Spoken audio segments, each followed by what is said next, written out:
안녕하세요. 인터넷 농부입니다. 지난번 처음들 AI에 묻고 3H 지압 침대로 케어하는 파킨슨 일기를 유튜브에 업데이트하고 공유했더니 댓글에 지압 침대 마케팅으로 오해하는 분들이 있는 것 같아 다시 한번 일기를 쓰게 된 취지를 말씀드리고자 합니다.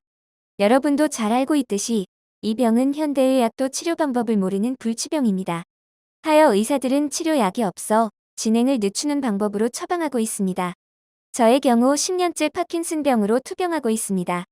초기 4년은 파킨슨으로 예측은 했었지만 병원을 찾지 않았고 나름 스트레칭과 운동으로 버티다가 어느 정도 불편함을 자주 느끼게 되자 6년 전 병원을 찾게 되었고 파킨슨이란 병으로 진단을 받아 오늘에 이르고 있습니다. 초기 진행 과정이 대처가 이렇다 보니 얼마나 후회되는 일들이 많겠습니까? 해서 시작된 일입니다. 진단 이후에도 화가 나서 의사가 처방하는 약은 정해진 시간에 복용해야 하는데 그렇게 하지 않았고 도움되는 스트레칭과 유산소 운동도 철저히 해야 하는데 그렇게 하지 않아 진행 속도가 빨라지는 느낌이 들고서야 뒤늦게 약도 시간에 맞춰 먹고 운동도 하게 되었습니다. 또 우연한 기회에 지압 침대를 구매하여 사용하면서 많은 증상들이 호전되고 있기에 나와 같은 증상의 파킨슨 환자분들에게 알려 조금이라도 도움됐으면 좋겠다는 생각에서 기획된 일입니다. 3H 지압 침대 2년 된 이야기는 이렇습니다. 마라톤의 영웅 자랑스러운 천안의 아들 이봉주 선수가 불치병으로 고생하다가 지압 침대 사용 후 다시 허리가 펴지고 걷고 달릴 수 있게 되었다 하여 천안센터에 찾아가 체험을 하게 되었는데 실제로 일주일 2시간씩 척추를 지압과 등으로 집중 체험을 한 결과 파킨슨병으로 생겼던 수면장애, 삼킴장애, 변비, 다리 부종, 선망증, 보폭, 허리 펴짐, 목소리, 다리, 후각장애, 팔 흔들기가 신기하게 조금씩 개선되고 있었습니다.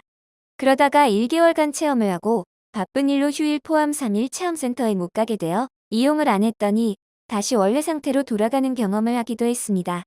그래서 지금은 곁에 두고 매일 틈나는 대로 이봉주 선수처럼 사용해야 효과가 있겠다는 생각하고 구매하여 집에서 틈나는 대로 사용하고 있습니다. 구매하는 데에도 가격이 고가라 고민 많았습니다.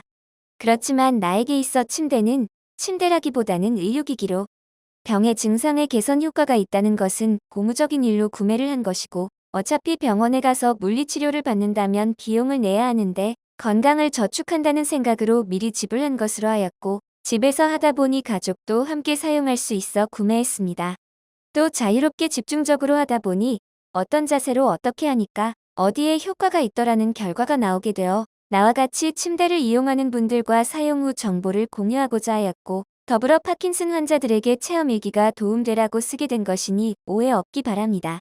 아무튼 침대 이야기가 길었습니다. 이번에는 AI에게 파킨슨 증상 진행 단계와 단계에 따른 처방약에 대한 질문을 하도록 하겠습니다. AI가 대답은 다음과 같습니다.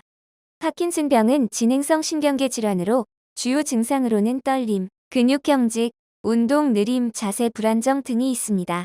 파킨슨병은 보통 5단계로 진행되며 각 단계에서 처방되는 약물은 증상의 정도와 환자의 상태에 따라 달라질 수 있습니다. 파킨슨병의 5단계 진행 및 처방 약물 1단계 초기 증상 특징 증상이 한쪽 손이나 발에만 나타나는 경우가 많으며 떨림, 약한 경직, 운동 느림이 나타납니다. 처방 약물 레보도파 파킨슨병의 가장 중요한 치료제 도파민의 전구체로 뇌에서 도파민으로 전환되어 증상을 완화시킵니다. 도파민 작용제 프라미팩솔, 루피니롤 등 도파민 수용체를 자극해 증상을 완화합니다. 마우비 억제제 셀레길린, 라사길린 도파민 분해를 억제해 뇌 내 도파민 농도를 증가시킵니다. 2단계 증상의 양측화 특징 증상이 양쪽 손발로 확대되며 균형 문제가 나타날 수 있습니다. 처방 약물 레보도파는 계속 사용되며 필요에 따라 용량이 조절됩니다. 추가로 도파민 작용제와 마우비 억제제도 병용할 수 있습니다. 콤트 억제제, 엔타카폰, 톨카폰, 레보도파와 함께 사용되며 도파민의 지속 시간을 연장시킵니다. 3단계 균형 장애, 민중 등도 장애, 특징 운동 장애가 더 뚜렷해지며 일상활동에 어려움이 생기기 시작합니다. 균형을 잃기 쉬워지고 넘어질 위험이 증가합니다. 처방 약물 레보도파와 도파민 작용제는 여전히 주요 치료제입니다. 이 시점에서는 레보도파의 효과가 불규칙해질 수 있어 운동 변동성을 조절하기 위해 약물 용량과 시기를 조정해야 할 수 있습니다. 항콜린제, 떨림이 주요 증상인 경우 추가적으로 사용할 수 있습니다. 4단계 중증 장애, 특징 심각한 운동 장애로 인해 보조기구나 다른 사람의 도움이 필요합니다. 독립적으로 생활하기 어려워집니다. 처방 약물 레보도파의 효과가 줄어들고 운동 변동성과 이상 운동증이 심해질 수 있습니다.